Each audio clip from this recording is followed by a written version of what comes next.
in this day and age that you see, it's hard to get that balance. Yeah. We all want to do well for our kids. We all want to have, more money or but nice things, nicer holidays.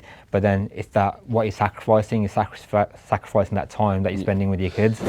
The resilience, the resilience that they have to go through to do that. I've hats off to everybody that's gone through that process. And she's constantly working, but my son's 6. He's still happy-go-lucky, Sonic the Hedgehog kind of guy. And he just walks around all day long, and he's like, "Daddy, I love you. Mummy, I love you. Megan, I love you." I don't want to be, just focused on education. We're just building those good habits for when they're older. That that even if she might not pass the exam, but she's got some format of studying. Some concentration levels, 100%. and knowing that you have to work hard to achieve something that's not going to be given to you. That's the value, isn't it? That's the end goal. You want to put that food on your. You want them to do well, so you're not going to you're not going to shortchange them. That's your wage, but. You know what? But sometimes it could be the case that they start looking in and start thinking, "Oh, they're doing all right. They are." Welcome to Karak with Kully, the podcast that serves up strong conversations with real entrepreneurs, founders and creators. I'm your host, Kully Sahota, and every week we brew up honest talk, the kind that hits hard and keeps it real. No filters, just stories, lessons and a whole lot of Karak. Another episode of Karak with Kully. We've got Kesh here from KSB Beer. Good to see you, Kesh. How you doing, mate? We'll start off with some tea. Oh. So, don't know, Samir, what's your tea making skills going to be like? Yeah, Kesh, don't want this just for a little proper, right? It's like, if I would taste like shit, yeah, well... Lactose intolerant, I started it and you finished it, so you shit. Well, just a little cheers that we do at the beginning of the episode. Let's do it. All right, Kesh, good to see you. And yourself. Good to have you on. It's been a while. Very good. So, a lot of you may know or not know. So, Kesh has been in the wedding industry for a number of years. Very long. Started off. We'll come to your journey, but so you do at the moment cocktail bars. Yes. And that's the field that you're in now. But talk to me about the early days, how you started and how the industry's changed. So we'll start at the beginning, how you actually got into this. That's a long time ago. Started when I was 16. So that was back in 1996. I'm sure you guys can work out how old he is now. Yeah. I've been in the trade for about 30 odd years, so a long time. It started off with us basically going around to people's houses and clamping what we call beer pumps and coolers and beer kegs. Yeah. We used to basically clamp it onto tables. 9 times out of 10, we used to clamp it onto people's sewing machines. Like every household had a sewing machine. Is that back in the day when I used to do the tent parties in the garden? Yeah. This is pre-tent. Okay, pre-tent. This is pre-tent. This is like garages, sheds, wherever it was basically. So it's a long time ago, and so that's what we used to do onto sewing machines, tables, wherever they could clamp a pump onto, we would do it for them. And then, were you still working somewhere else at that time then, or were you doing this full time? No, so when I was 16, just finished school. And looking into going to college. That's when obviously I started. So originally it was owned by somebody else, so really good friends of mine who are still part of my life. So then I worked with them first for the first 10 years.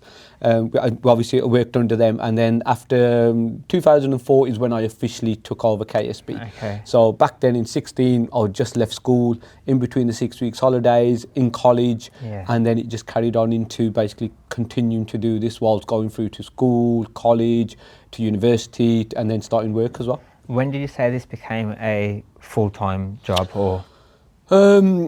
It was always full-time, because there was always something to do. So, there's always clients that you've got to, have phone calls with, send emails back and forth. But 2016 officially is when I became a limited company. Okay. And that's when I thought, this is when we need to really kind of continue this and grow this into what it is today. So maybe I've done some, not offered you the credibility of just saying it's a cocktail bar. You're probably one of the biggest, provider of drinks in the Asian, wedding industry, one of the main names known. How do you get from, putting beer kegs on someone's sewing machine, to where you are now. That's what we want to see, the growth and how, from an entrepreneur perspective, how you've done that, how you've built your team, what has allowed you this longevity to stay in the industry for so long, which is such cutthroat, as we know. So, talk to me about those kind of areas. So you always, I guess, you got to keep ahead of the curve. There's always something happening. There's always new trends, and I think the biggest thing is to basically just not fall behind on those trends. So if you see something on an everyday, you see it on the TV, you see it in bars, you see it everywhere. So you've just got to make sure that you're continuing to basically give what the audience want. If you're offering something like, if I continue just to do beer kegs, I probably wouldn't be where I am today because the trends have changed. People don't drink as much beer. Everybody's a bit more health conscious. Everybody's a bit more fancy. So, we've still got the crowd that go to the... Everyone's looking for the new thing, aren't they? Absolutely, You've still got that, that group of people that will go to, a mixed grill place and they'll just have beers and then they move on to spirits, whatever. But then now you've got, everybody's a bit younger. They will go out to cocktail bars, etc.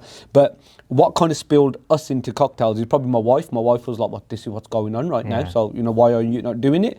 Bit reluctant at the start, thinking, this is not my trade, beer will carry me. But I'm glad I made the move, and because that's what is happening now. People are choosing us for cocktails before they're choosing us for beers, even that beer is basically our main trade. To be honest, I know the brand is KSB beer, and I didn't even know that you still do the beer thing. I always thought, the last how many years that I've known you, that you only did the cocktails. I didn't know that you still do that. Yeah, I think it's taken a bit of a back burner. But before we used to do an event for, say, 500 people, and we would easily get through like 7-8 kegs. Now we could do 500 people now, and we potentially use like 2 kegs.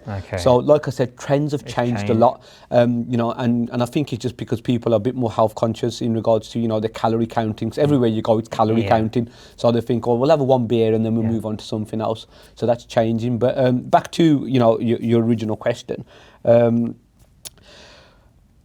As you know, business it's a bit like a war. It's like a war zone.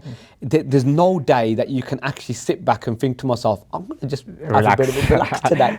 Because if you do that, something else is happening around you, or something's coming for you, and you need to be ready for it. So you've just got to continually just keep watching what's going on, making sure that you're servicing your clients, you're servicing your colleagues, all the other vendors, making sure that everybody, when they speak of you, they speak of you in highly, and they think, actually, you know what? Someone we want to work with. Absolutely. Why would we want to go anywhere else? This is the person that we know that's always going to deliver, and they're always going to keep coming back to me until the day comes where I'm offering them something that, I can't offer them something that they don't need. I've known you for quite a few years, and I know always professional, and I bet that comes across in your business as well. And even though you've been doing this for 30 years, you're still the face of the business. Yes. You still meet the clients. And I suppose, in a way, it's a good thing and a bad thing, because you'll probably get all the referrals, but if you're not working, the work's not coming in. So how do you manage that then? So yes and no to that. I am still the face of the business. However, I'm quite lucky that I've got a really good team. So, I don't go to every single event anymore. I've got my team go out. We can take on 3 events per day, sometimes more, depending on the locality of them, how close they are. And on those occasions, nobody gets to see me. So it's my brand that's carrying the function. So, you are right. Sometimes because it's Kesh, you want to speak to Kesh. But, people still get it now. I still get, people speaking to me now after considering I've had the business for over 20 years, that, where's the original guy? And I'm like, well, he's not been here for 20 odd years. But I guess it's kind of like people buy from people.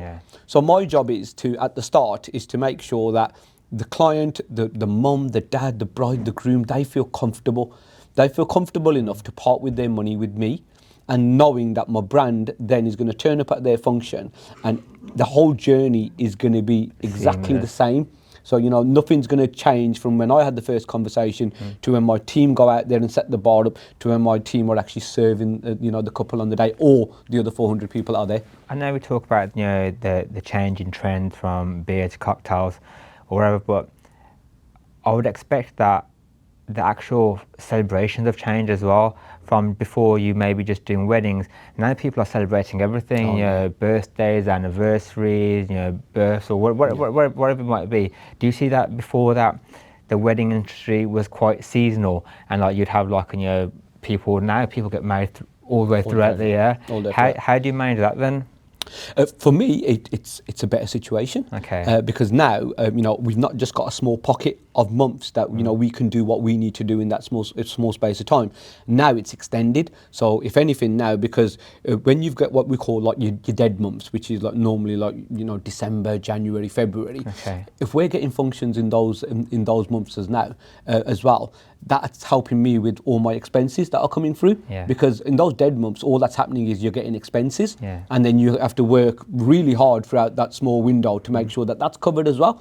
But we've got functions in December, we've got functions in November. There's things like now.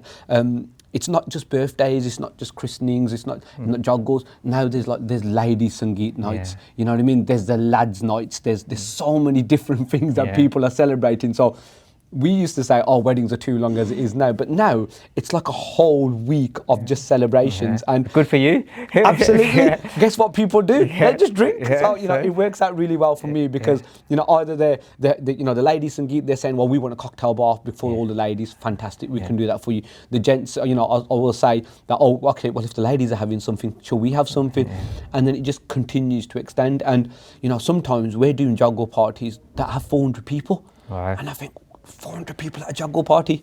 Like, we'll come to COVID in a minute and how it's affected the wedding industry and in particular your business. But I thought after COVID that the people would do smaller weddings, but it seems that it's gone the other way around. That people are doing bigger weddings, more elaborate, more functions, pre-wedding shoots, holiday shoots, and are you finding the same?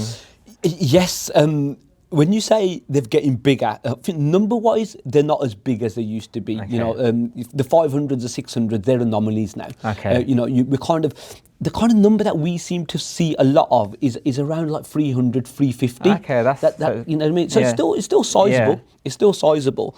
Are they doing more for each function? Absolutely. Okay. There's just lots going on. But the spend is a bit bigger. Okay. People are spending. What's presented to the couples now is kind of like, you've not got a dance floor, or you've not got this, or you've not got that, you've not got this. And then, the couples are like, actually, no, we don't think about that. Yes, we want that, we want this, we want that. Everything's kind of like uniform. I bet the brides want everything, don't they? Absolutely, yeah. So what I tend to find is when I speak to the couples, the initially it's the bride that gets in touch, say, look, we need a bar, etc.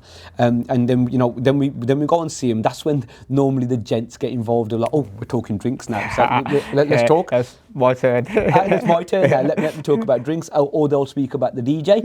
Everything else normally the bride seems to control. But like you said, it's getting a bit more. It is getting really lavish. But I think also what's happening is now, because all of the couples that we're dealing with, they're all professionals in their own right.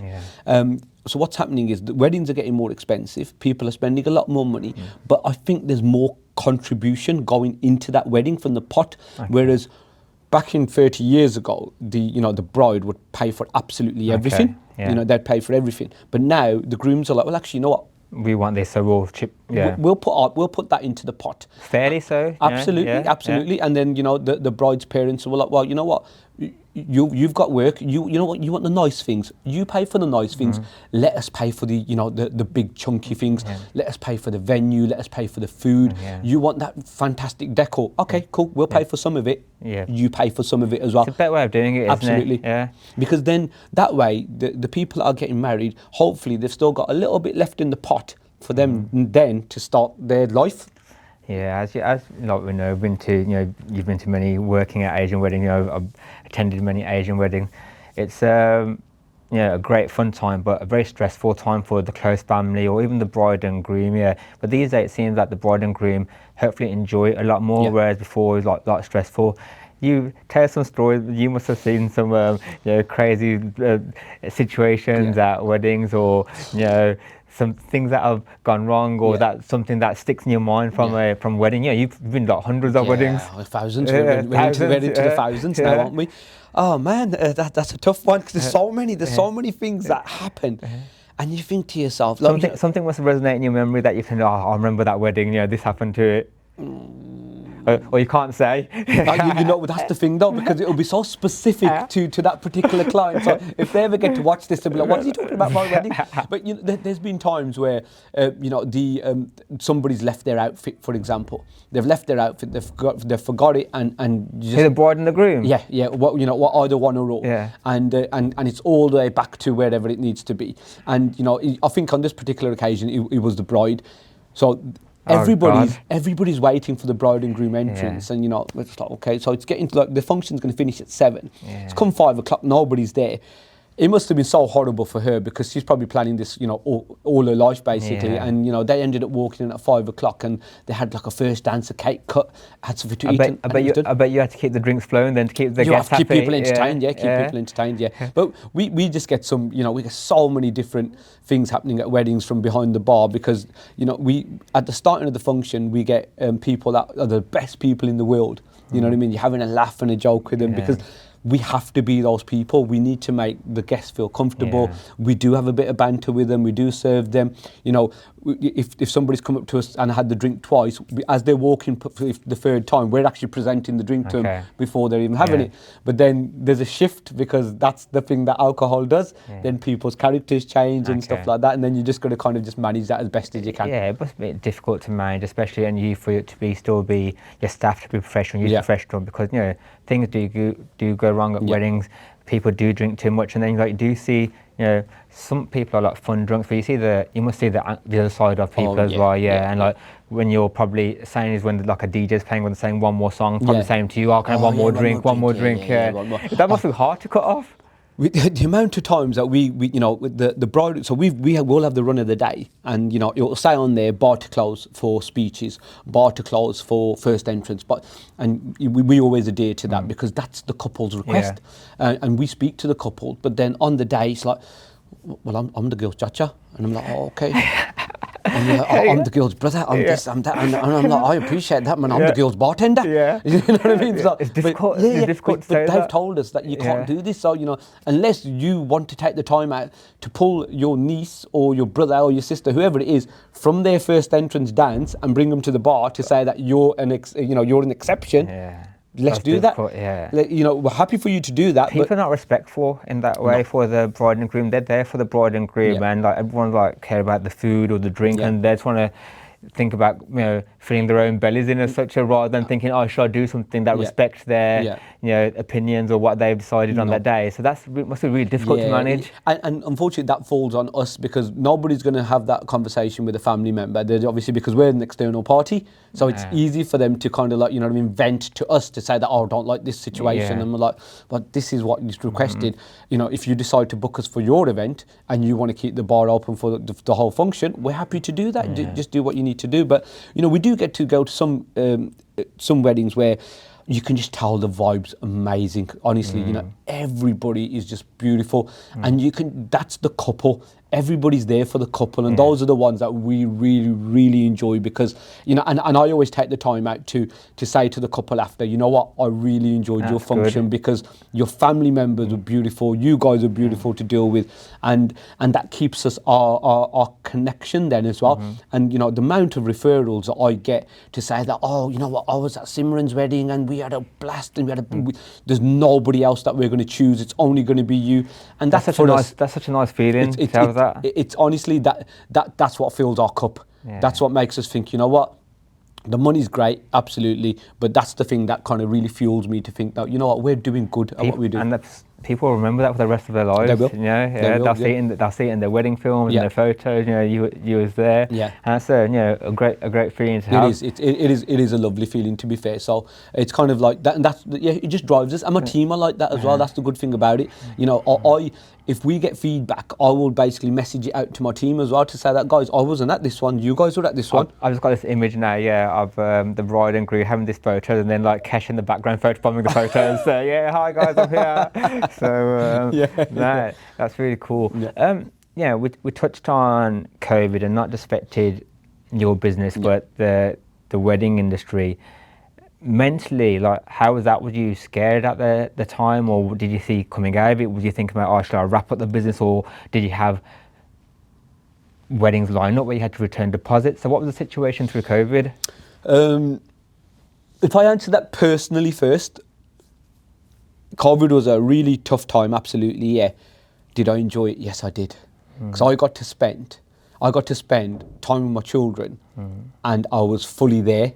As in, like, you know, I was dialed in basically. So I just had my little one, and it was amazing. It's funny that you say this. You know, it was just around COVID time that I done my transformation, which we'll come on to, which, you know, you did as well. And my business was not affected because I was still working. People needed furlough and cash flow plans and things.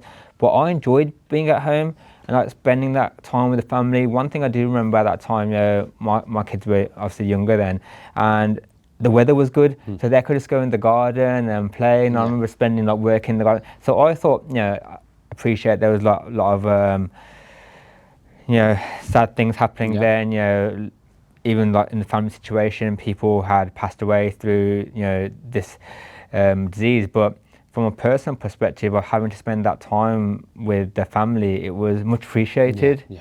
Probably similar to what you're saying. Honestly, it was, like I said, now, because we're self-employed, but, you know, I guess your chain of command now, you know, if somebody wants to get in touch with yourselves, they will call the office, etc.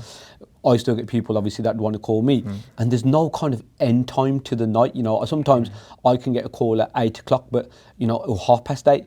But I'll only answer those calls if it's like, you know, the people that I deal with on a day-to-day basis. But there's times that I might be sitting in the room with my kids and I'm there with them, but I'm not actually there because I'm just doing something. We're all guilty of that. Oh yeah, and you're just doing something, and you're like, and your kids have told you something completely amazing, and you've like, what was that? And you missed it, and you're like, ah. And my wife picks me up on that all the time, to be fair. So I've got to be a bit more conscious about what I'm doing there. But COVID kind of like gave me that freedom, where I didn't have to think about it.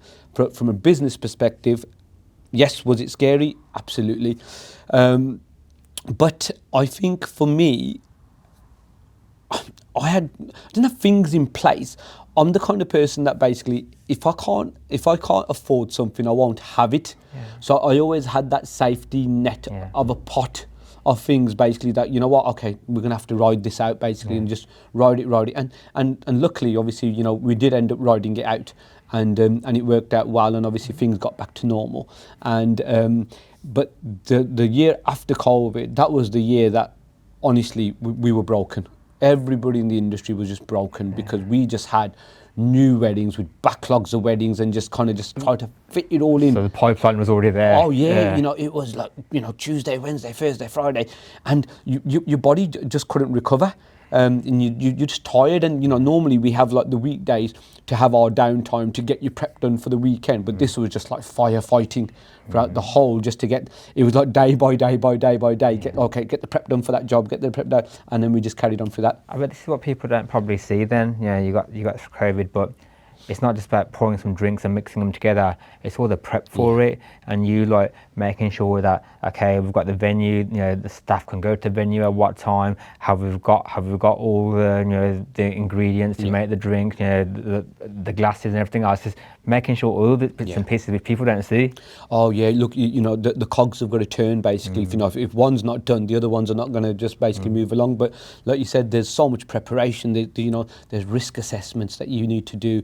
You know, there's transportation. Then you've got to think about. So do you visit the? Do you visit the like do a pre-rec then and go into the venue and see like where you're going to be, and I know you're probably familiar with a lot of the venues already, but, you know, like people like do like crazy venues, do like castles and everything. So would you go and do a recce first, like, okay, look, we're going to be here, or how does that work then? So if it's a venue that we've already worked at, you know, which is 9 times out of 10 we would have already worked there.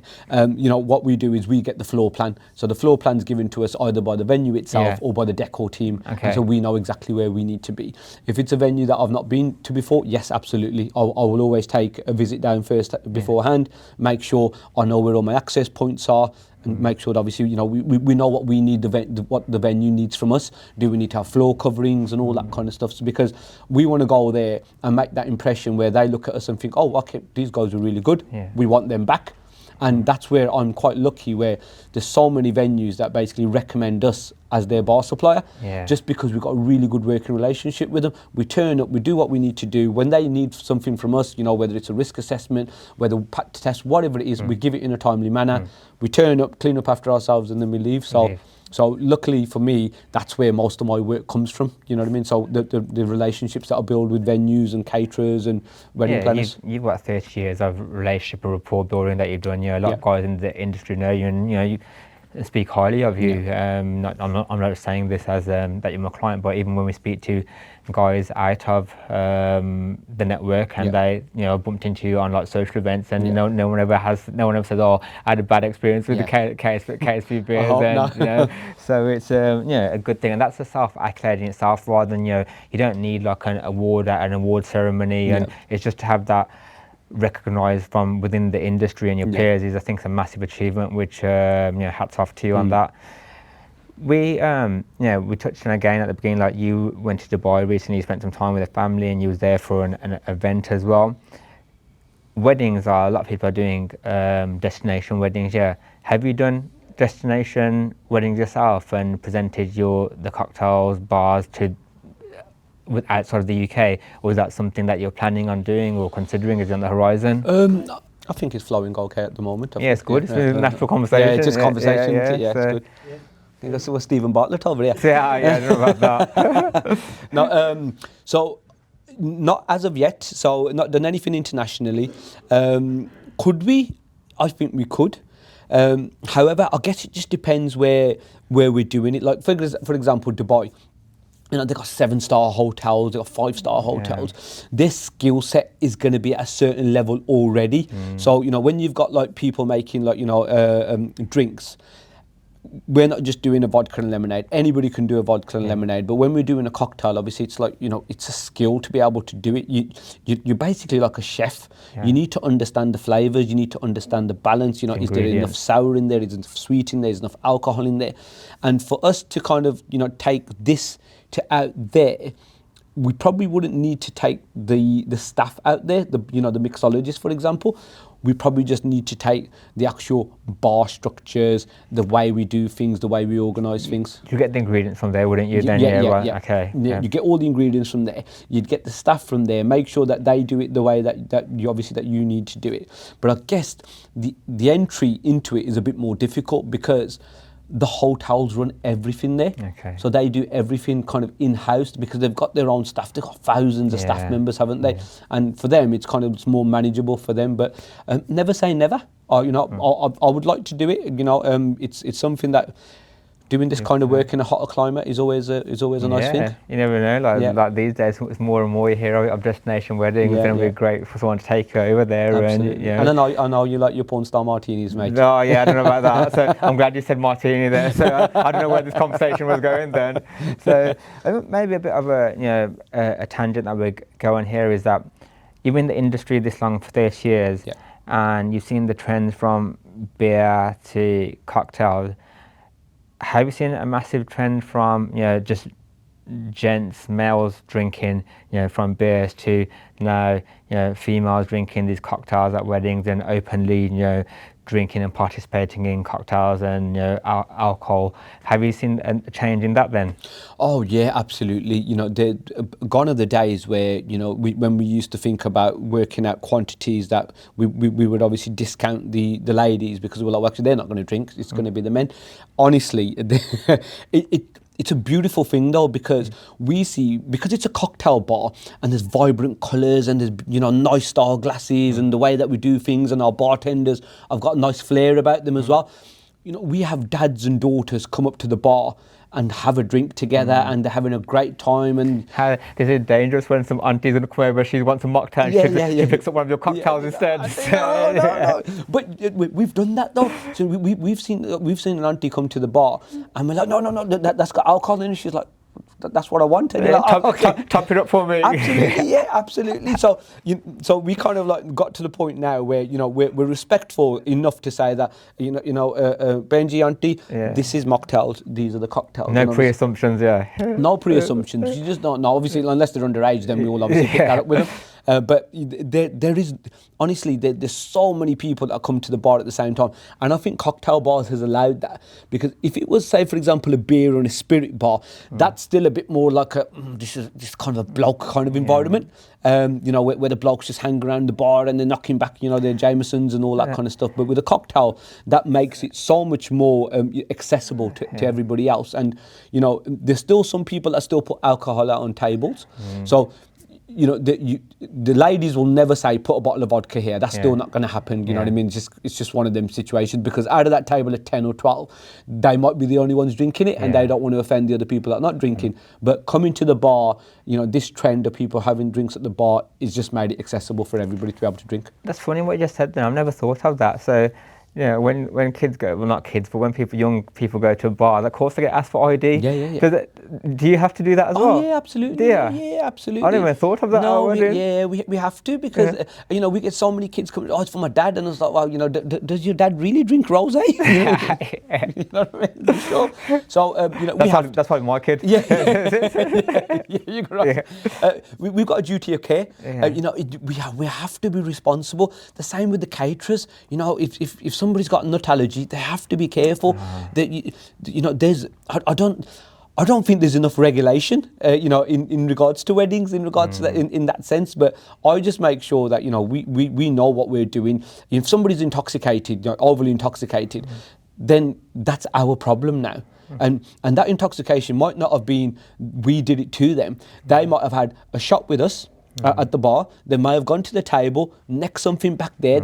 You know what I mean? They're mingling. And if they get to the point where they're overly intoxicated, we will say, you know what, have some water. Have some water. We'll probably try and find a family member and say, you know what, the last thing you want to do is give them that one drink that sends them over the edge, and you ruin someone else's. Absolutely. Absolutely. So we're really responsible in that sense. And it's so funny, considering I do what I do for a living, I hardly drink. I know you said this to me before. I hardly drink. I like a beer, but I don't like. I think it's just because I just don't like what alcohol does to people when it's. You've probably seen the worst of what brings that in people. Absolutely. If you're having it and you're enjoying it and you're not drinking it to get drunk, then absolutely enjoy it. But if it's the case that your intention is, I'm going to get absolutely slaughtered today, kind of thing, then I'm like, you know what? Stay away from me. Yeah. Because you're just like, look, you're at, number one, you're at somebody's wedding, so you've got to take that into consideration. Number two, you got your family. Your family's going to be like, deal with this again, and then and you're the guy that's basically, or the lady, whoever it is, basically you're not getting into the car at the end of it. It wasn't even long ago. There was something happening and between a man and his husband and wife, and you're just like, he's right by the bar, and you're like, that's not you normally. That's just the alcohol talking, but.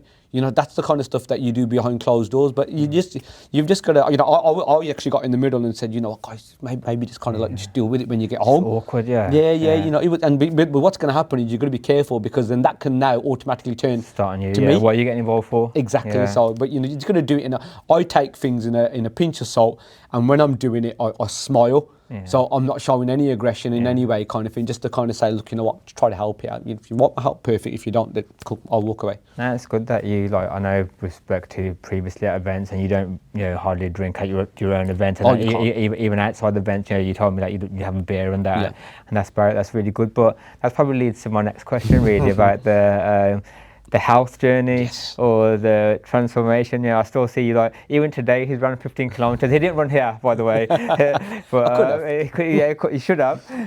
But yeah, look, you're very consistent with your fitness. I see you on social media. You guys can follow you on social media.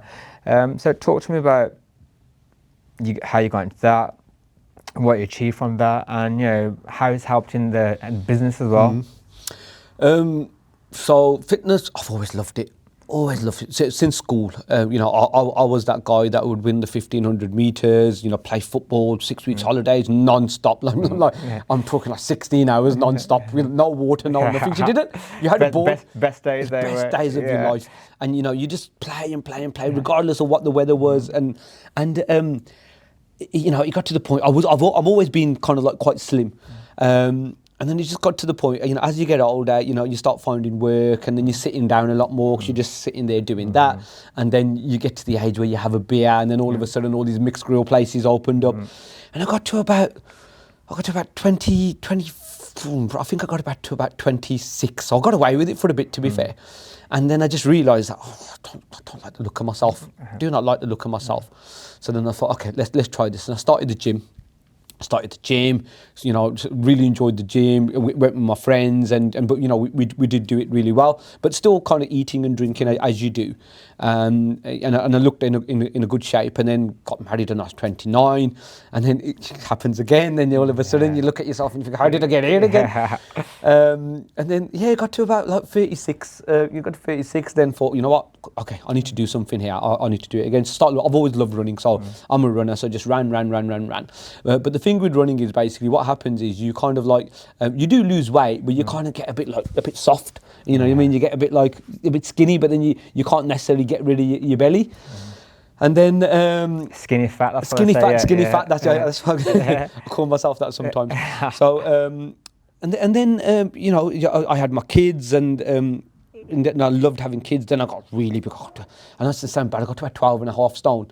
And I'm only like 5'8", and 12.5 stone didn't suit me. And I was like, you know what, just looked like a right mess. And then I can't remember what I did. I was scrolling through, and then it got to around COVID, and all of a sudden, this absolutely beautiful specimen of a man came on my Facebook with abs popping out of nowhere, and I was like, that's Kully, that is.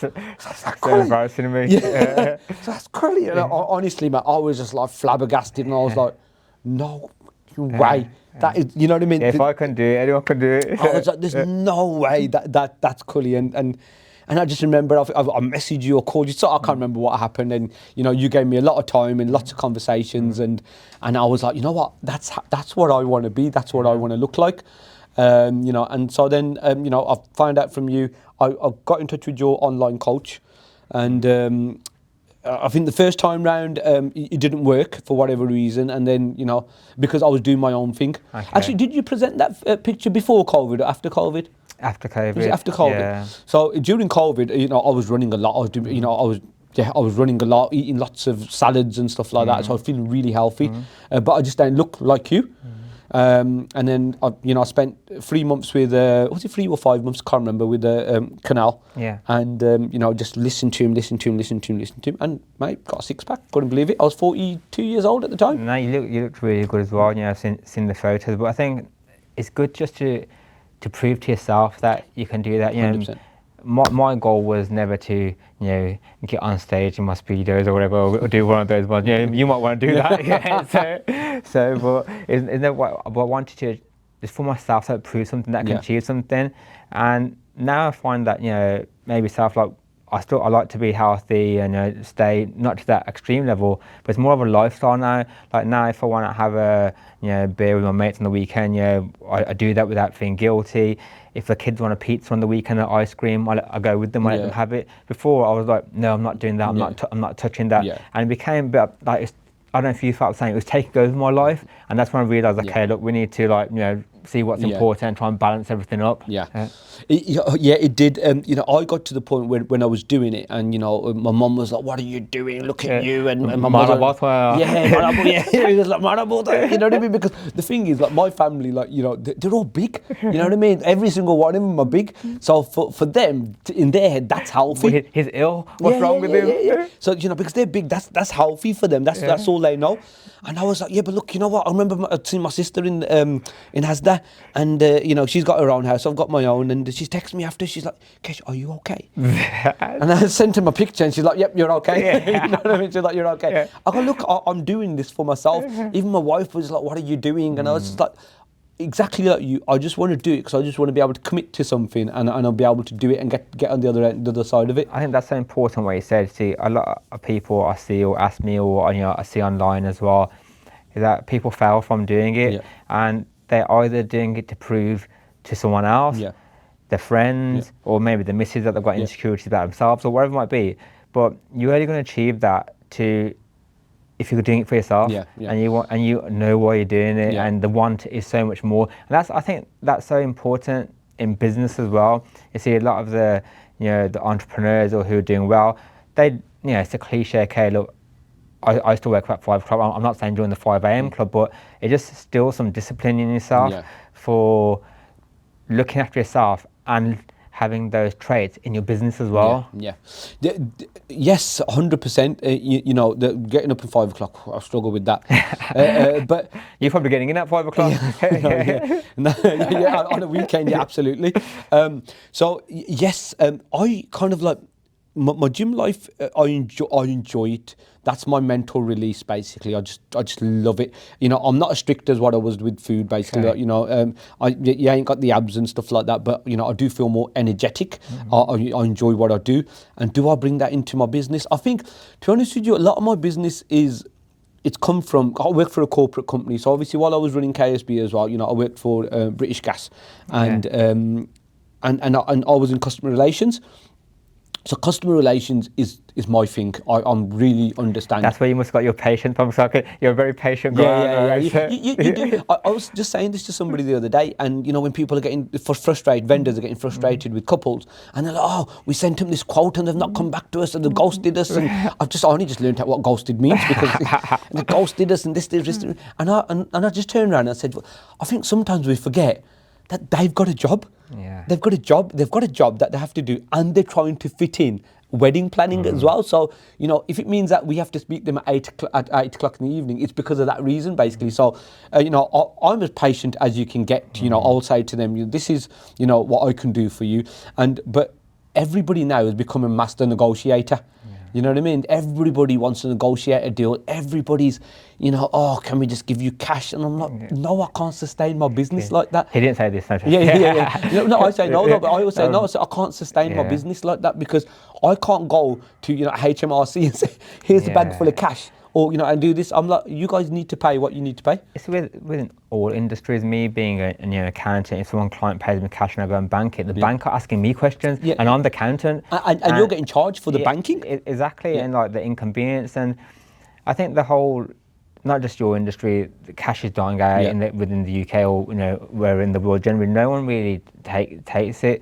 Whereas like back in the day, I know it was totally different and it was different industry. But yeah, the younger generation are it's all bank transfers and stuff like that. Which, like I said, the streamline of it makes it a lot easier for us, because, like you said, we don't have to physically go to the bank. Do the younger guys still try and haggle as much as the older generation? Really? I thought they'd be like, oh, don't worry. No. That's where the patience comes in. Okay. And that's where you've got to understand your worth. When people say, "Oh, why are you different to the other person that's basically £2,000, £3,000 cheaper than you?" And I'm like, well, number one, you're getting 30 years of experience. I've probably gone through every single situation. If something was to go wrong, and I've come out the other end and dealt with it. And I said, when you're booking somebody new, I always say, hats off to them for getting off their bum and actually thinking, I'm going to start something here. Taking the risk, using parents' money, their money, whatever it is that they're doing, basically, just to do that whole process, basically. I always say hats off to them. Respect, always respect them for that. The only thing that I find struggle with is when they undervalue themselves. Because I'm like, well, what was the point of you spending the whole weekend away from your family, whether you've got young kids, whether you've got a wife or whatever, and then to go back home on a Monday and realise that you've made £100? You should have just, if you've got a 9 to 5 as well, perfect, because this is your sideline. This was my sideline for a few years, obviously, while I was working as well. But the main aim was to make money, and to make money, obviously, so that I can grow, so that then I can implement something else. I can obviously bring up my family, but with these guys, they just want to make a little bit, but that the market disturbers. And the problem trying to undercut you and and then we hear the feedback later. Some of them do okay, they do a good job, but then in my head I'm like, well, you've done a great job, fantastic, you're building your brand, fantastic, but how long can you sustain this for without making any money? But then the guys that are just basically coming in and just ruining it because they're not doing it very well, that travels very quickly. And I always say to, when people are saying, well, they're offering this and we're offering this, my biggest thing is called, to this day, what I don't get is, if you look at any one of my competitors, you go into Google, Google gives you everything, doesn't it? Not one of them have got a Google review on their platform. And I'm like, But why would you Why? not? You've Yeah. done this many events and you've Yeah. not got one good review. It speaks volumes, yeah. 100%. Yeah. You know, I've got hundreds of 5-star reviews, Yeah. and not because I pester people to give me them.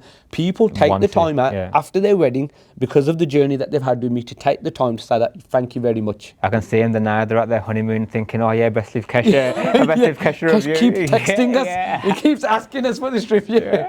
I'm enjoying this pina colada, but you know, but I don't pester them. You know, I'm just like, if you want to leave a review, fantastic. Yeah. It helps my business, because I want people to be able to not even, you know, double think that, oh, this is the company for us. I just want them to read all the reviews and for them to say that, well, clearly they're doing something right. Make their own opinion, and decision before they've even picked up the phone or reached out Absolutely. to you. Yeah. Look, everybody needs to do their due diligence. You know, they need to do what they need to do. But when you've got so many different, you know, I get so many phone calls saying, Kesh, I've never met you, but the amount of people that have recommended you, Yeah.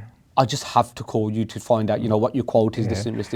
And honestly, for me, that's heartwarming, because I think to nice myself, feeling. it's nice that somebody's taking the time out to say, why would you want to go anywhere else? Speak to Kesh, you know, speak to KSB. So, yeah, it works out. You know, you've got your family guy, you've got, is it 2 kids? 2 kids, yeah. 2 kids. How do you mind that? How does it affect your children? You know, because like, the kids are, I presume, at school in the week, and then you're away on weekends. Sometimes, you know, all weekends, Saturday and Sunday.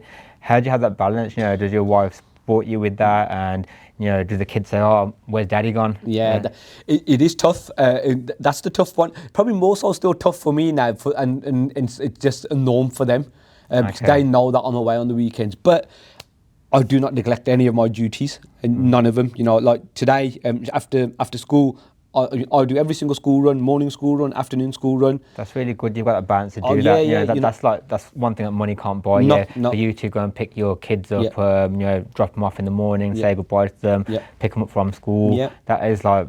It's priceless. That's It's priceless. blessed. You know, beavers, brownies, swimming tonight, tuition. You know, I do all of it. You know, luckily for me, my wife doesn't work, so you know we're in that position where then she solely can really kind of like, you know what I mean, invest in the And the time that she's family, with them. yeah, You know what I mean, kind of that side of it. So that works out for all of us. It works for us. So you know, so I just go out there and just do the work, and she obviously looks after the family, but then I still kind of like don't neglect what I need to do with my kids. No, it's good that she, you know, your wife's fought you as well. That she knows that on the weekend that you're going to be there, the kids have still got their stuff to do, and then you in the week you're still proactive with them and still being supportive, which is a massive thing, especially in this day and age, that you see, you know, it's hard to get that balance. Yeah. You know, we all want to do well for our kids. We all want to have, you know, more money or nice things, nicer holidays. But then it's that what you're sacrificing. You're sacrificing that time that you're spending with your kids. Yeah, absolutely. Like, you know, like what you just mentioned about the holidays, like that's like just a little snapshot of your life, basically. You know, you can't say, oh, I take my kids on holiday twice a year. That's enough. That's not enough. That's no way that's enough to have 7 days of like, or 6 days or whatever it is of you know, just, oh, we've had a holiday, we had ice cream and seaside. That's what I read, you know, I've seen a meme, you've probably seen it. It's that, you know, people are going on holiday to escape the daily life. You want to build a life that you're not escaping from. Yeah, so you want to embrace, you know what I yeah, mean? You want to involve your kids in it, like, Yeah. you know, all the time. It baffles me. Like, you know, my daughter's 10 now, and, you know, she's kind of Same like... age as my daughter. So she's gone through tuition and stuff like that, so she's doing, oh my God, the resilience, you know, the resilience that they have to go through to do that. I've hats off to everybody that's gone through that process. And, you know, she's constantly working, but my son's 6, he's still happy-go-lucky, Sonic the Hedgehog kind of guy. And, he just walks around all day long and he's like, Daddy, I love you. Mummy, I love you. Megan, I love you. It's, honestly, it fills you. It's just like, that's what you need. That's a great age. It is a beautiful age. Like, my daughter still, you know what I mean, she still hugs and kisses, but she's just so engrossed in... Is it 11 plus? That's right, yeah. My daughter's done hers, and you know, she passed, but it's intense. You know, my wife was, you know, as you know, busy with work and the account side of things, and with deadlines to meet. But the wife was, you know, taking her to classes, and like I couldn't, you know, to restrict. I feel sorry for her, like, oh, don't worry, just leave it, don't do it. Yeah, I'm that guy. I'm not gonna play. Yeah, it's like my son, I'm a bit more strict with my daughter. I'm like, nah, don't worry. And like, my wife's like, no, she has to do it. She has to. But you know, it pays off. It pays off.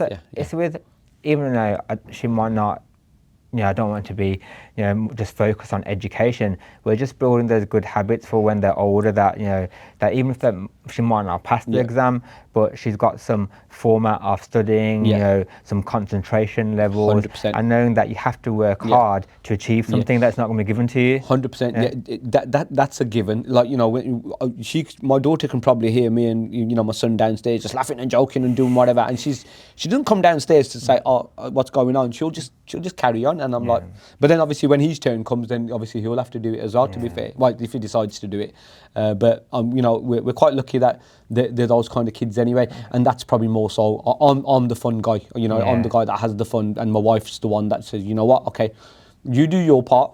You go out there and work and stuff like that. I'll do my part with the kids and make sure. But even when they ask me, when she asks me a question, so Dad, can you help? And I'm like, I don't know if you looked at some of the questions. Get ChatGPT. What's going on? That's it. It is tough. Yeah, it is tough. Times have changed now. You have to put that extra effort with the kids, the extracurricular activities, and it's not just like leave them to it and see how they are. No. Then they'll get distracted by their phones or their peers, which it makes a massive impact on them. That's one thing I've noticed about yourself as well. You seem like you've got a strong friend group that you go to the gym with. I see you do like walks and peak challenges, and with like a similar group of friends. And a lot of them you've grown up with. Is that right? Yeah, I'm so lucky, honestly. When people say, you got your friends on one hand, I'm so lucky. I've got them like two hands plus more, and and these are the guys that I've and they're your close friends because like a lot of associates. Like plenty of like associates. You could go out with them every single day if you wanted. But I see like a similar group of friends that you spend a lot of time with. The thing is, those are the ones that really know you.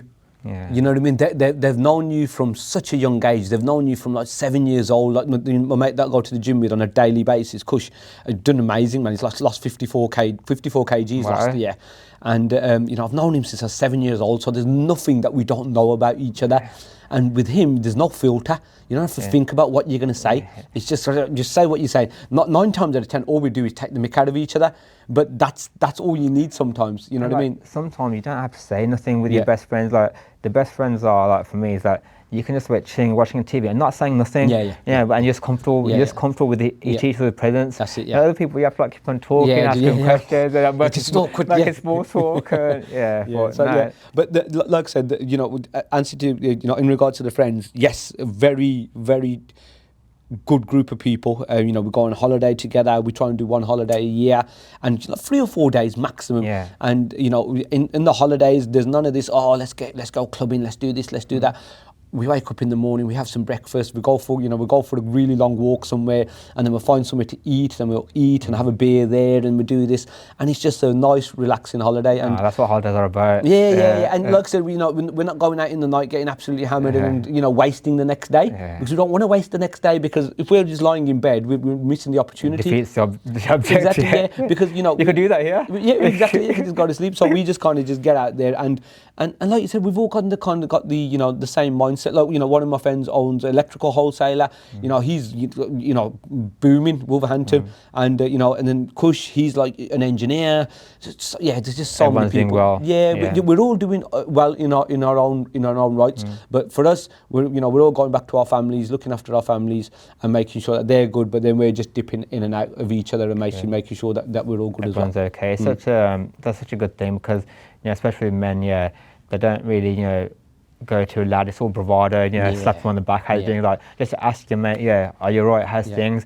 And like how many of your friends would actually like really do that between lads? Like I've got a few close friends that we speak to on a regular basis, and like we say good morning to, and I ask them, we say, are you okay? But really, like this day and age, it's very rare to find those people. But those are the true ones though. As in, like, I'll be honest with you, it's funny that you say that. I do that.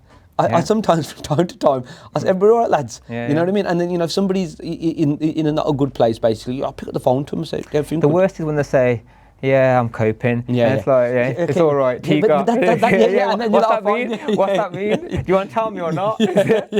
I'm cool. But the thing is, for me, what I believe is a good friend, a true friend, is like, if my friend's done something that I don't agree with, and I think, no, that's not the right thing to do, I'm not going to pussyfoot around it and say, Bob, for example, what you did there, yeah, Charles, don't worry, man. You know what I mean? I'm like, nah, what you did there was not right. You might think it's right, and I want to tell you why. You know what I mean? That wasn't right. Look at it from a different perspective, and those are the ones that you really need, because if otherwise you're going to continue to do it thinking it's the right thing to do, but you're like, no, that wasn't the right thing to do. And if you don't air it up, it's going to impact your relationship with your friend down the line. It's going to come out somewhere. Yeah. They might do something wrong to piss you off, or you might piss them off, or something might happen. And then it comes out in a different way. And then it's basically a clash of the egos. Yeah. Who says sorry first? Yeah. And then before you know it, 20 years have passed and you're not spoken. I've seen so many of these cases, where friends have something stupid, family members, no one says sorry, and it could be the most smallest thing, and it's blown into crazy things. And and then you think to yourself, what actually happened? Yeah. What happened? I was listening to a podcast. I'm taking it off subject here. Yeah. I was listening to a podcast about the Burger Bar crew and Johnson's, and it was like 6-part podcast it was. And I just remember somebody asking the youngers now who are in there now, and they were like, "Do you know what this beef's about between Burger Bar and Johnson? Do you know what?" And they're like, "No." But they're just continuing it anyway. But none of them actually knew where it's come from. So sometimes you need to kind of step back and ask the question.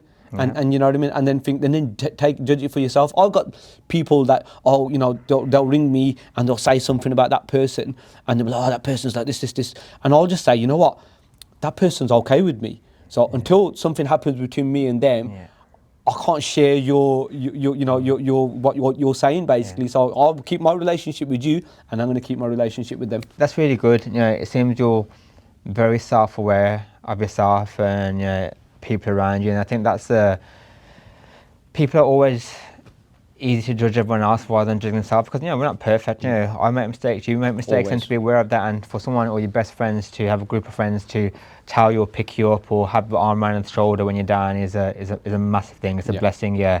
So next time you do your walk, you have to let me know. I want to go with you, man. I want to do a high rocks with you, mate. Have you done one? So I was supposed to do a high rocks probably about 12 months ago, and I injured my back. Oh, no. And then I didn't train for 6 months. So I'm not doing, because high rocks was intense. I was training intense training, and I'm not doing so much intense training. So now I'll do like 3 days a week at the gym and bit of cardio. But I would love to plan for the new year. I would love to get back into it and do an event, just an overseas event. It'll be great to do. So they do them everywhere now, don't they? I think you should do it, because you're always training. Well, the thing is, so I wanted to do it. So Kush, who's my gym partner, we were meant to do it in October, just gone. Okay. But I was in Dubai.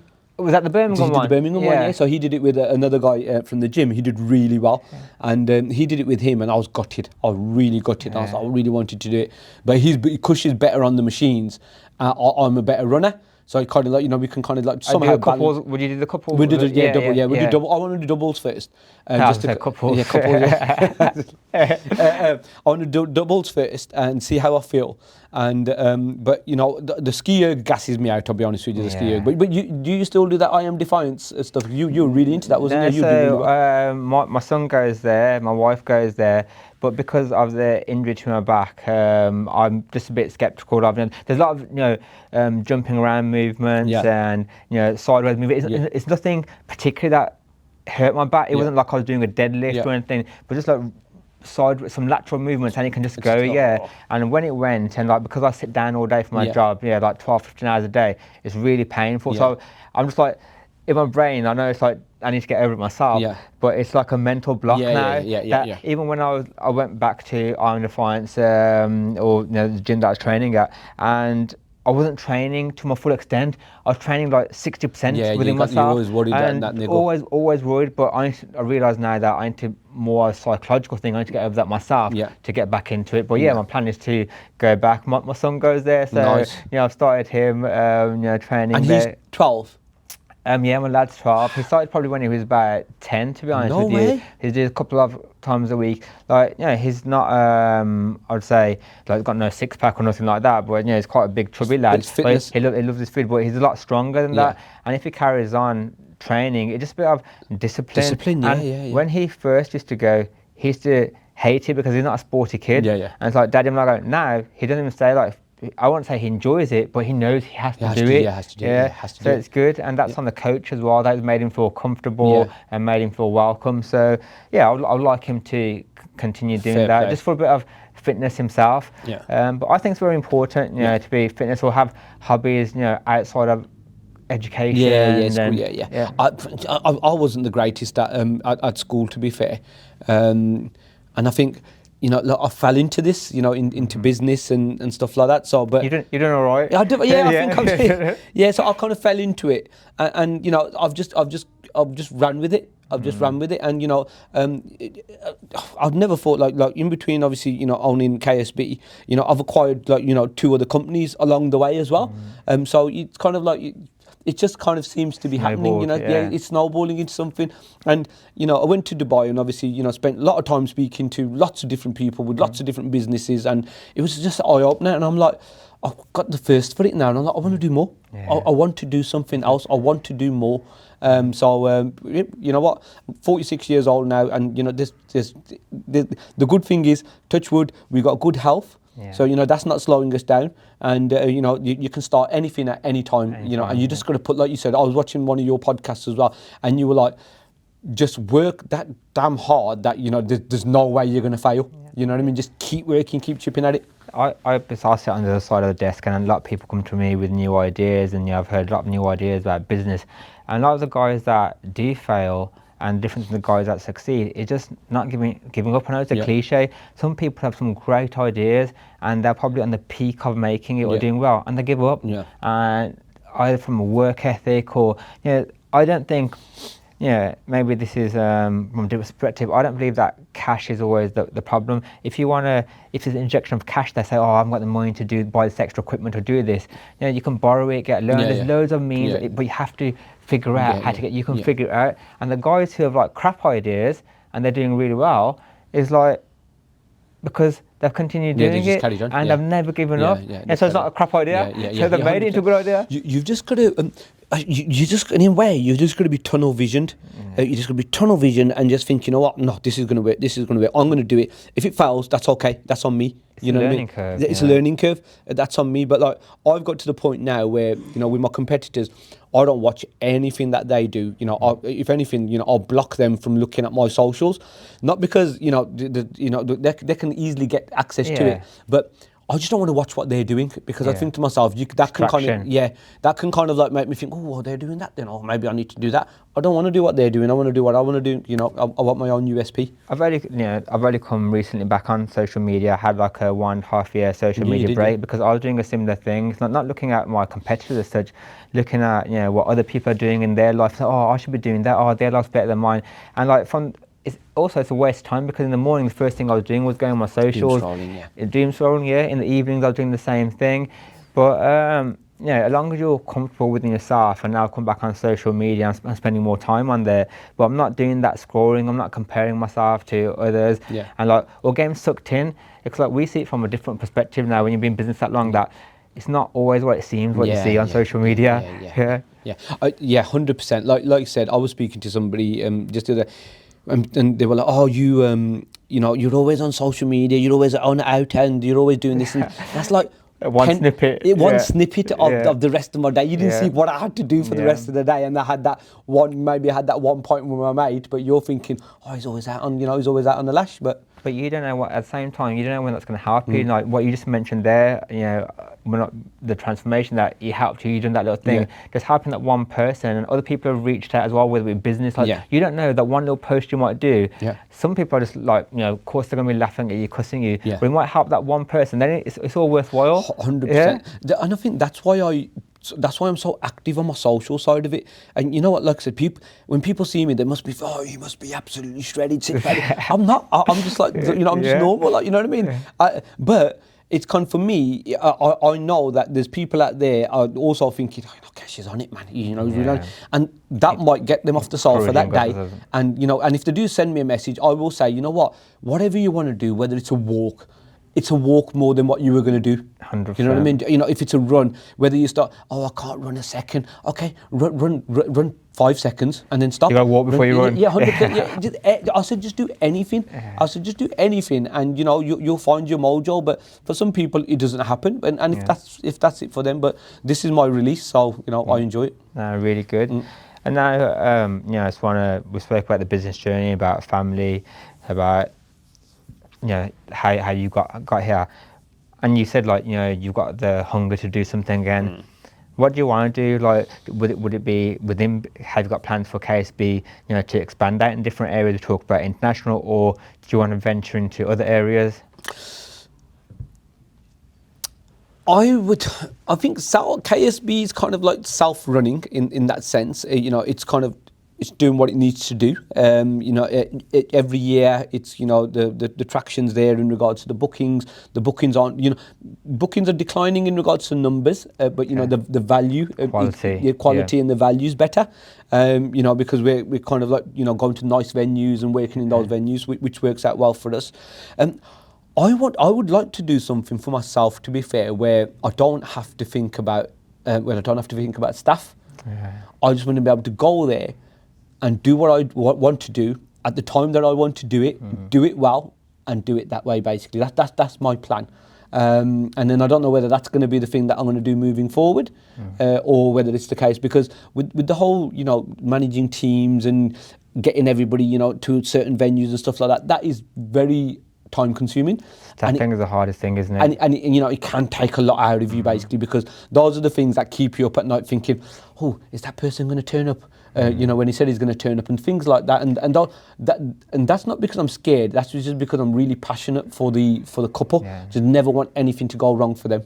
Yeah, that sounds beautiful. Like it's not like a materialistic thing. It's like managing your time. You not having to rely on someone else. Like if you do well, it's because of you, not because of your having. It's the end of the day, when your staff walk in, even with my staff, or when your staff going and representing a client, it's your brand, it's your name on the door. And some people don't realise that, and it's very difficult to manage that, because you might be the best person. I know you are. You're a professional, but you might just hire someone, make a mistake in hiring someone. And they tarnish that reputation. It is hard. Like some of my guys that I've been with for years, and they were like, "Oh, you let that person go, And I was like, "Yeah, they just don't make the they weren't up to scratch." And it's like, "Yeah, it was all right. It was." And I was like, "No, I thought it was all right." Yeah, honestly, but I'm like, but you're a nice guy. Exactly. But I'm like, well, you're working with them. You're not having to pay them for the value that they bring into it. You know what I mean? So I'm just like, because like I said, I just know that and sometimes people like that can be toxic, and then that'll spread. They spread so easily to the rest of the team. I found that. So you kind of just like, okay, just let's keep you away, and let me just concentrate on the guys that you have to nip it in the bud straight away. I've given people chances too many times, and it starts affecting the wider team. It starts affecting your business, and sometimes that's why we are the boss, that we have to make that decision.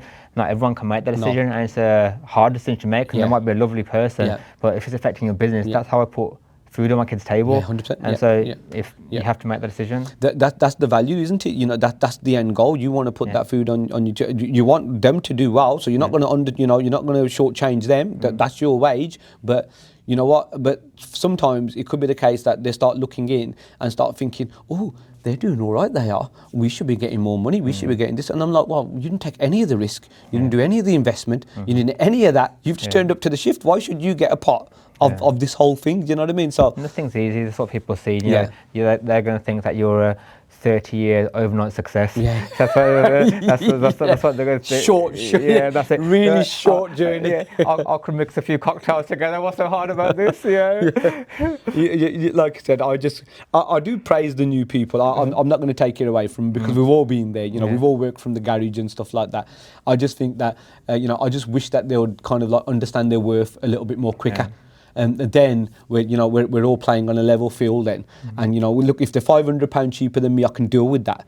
But when they're like £2,000-3,000 cheaper, it's hard to kind of explain that to a client, to say that this is why we're £2,000-3,000 more expensive, when they're like, well, we're getting drinks, they're doing drinks as well, and sometimes that's a hard conversation. But I've learned to deal with it. I've just learned to say to the client, if you feel that that's the best fit for you, the best, perfect. No hard sell. I wish you all the best. We might get you on the next one. And that's what I say to him. Let's leave it at that. Kesh, thank you very much for your time. Absolute pleasure. KSB Beers, Kesh, if I'm on the socials, you've got a big event coming on, get your cocktails and your beers from him. You won't be disappointed, and thank you again. You're welcome. Brilliant. Good to have you on. Cheers. Thank you. Thank you much. Thanks for tuning in into Karak with Kully. I hope today's chat gave you something to think about.